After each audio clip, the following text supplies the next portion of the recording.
Hello, my name is Milo. And to start, I'll just go over question one.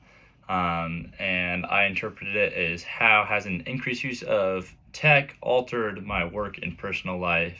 And is it good or bad for me in my workplace? Um, and I would say that technology and its increased use has helped my workplace and also not changed it a whole ton. For me personally, I work in an environment where you're really hands-on, and you are in person doing a lot of work. So the amount that you're using technology behind that hasn't altered things a whole ton. Specifically though, looking at like communication and communication barriers, which was talked about in section 8.3 of the reading, I've noticed that there has definitely had a lapse of like attention span from the instant gratification that technology gives us all the time. And I think especially after COVID, as we're kind of coming out of it, a lot of people have been struggling with that, and struggling with keeping their attention spans up. And then the second thing that I've noticed is a lack of people's listening skills, which was also talked about as a communication barrier. I've noticed people struggling to really interpret things and fully understand what you're saying when you're talking to them. And I think that kind of goes hand in hand with the attention span issue.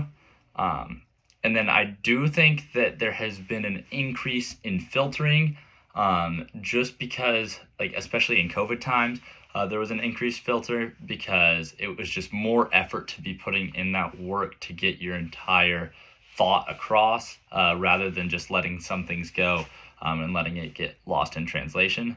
And then I also noticed from like section 8.4 that like a lot of people utilize technology to communicate, which is wonderful because we can like do it from anywhere and get that communication from anywhere, but it strips away a lot of your face-to-face and a lot of your different like ways of actually being able to interact with people and understand them, which just kind of adds some communication barriers and just strips away some of that personal element, especially in the workplace. I am definitely lucky that I haven't had to deal with that as much because my work is so hands-on.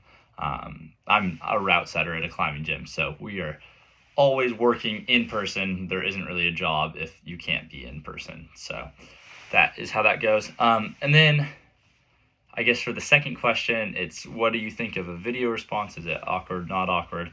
I definitely feel like as I have been saying this, I haven't felt as present as when I'm writing things. But I do think speaking out loud and having somebody watch a video of me is going to help them understand my thought process maybe a little more, especially since I am not able to like come up with all of this and write it down and really think about it. I'm doing a lot of it just on the spot, talking to you, and trying to figure this out as I go. All right, thank you.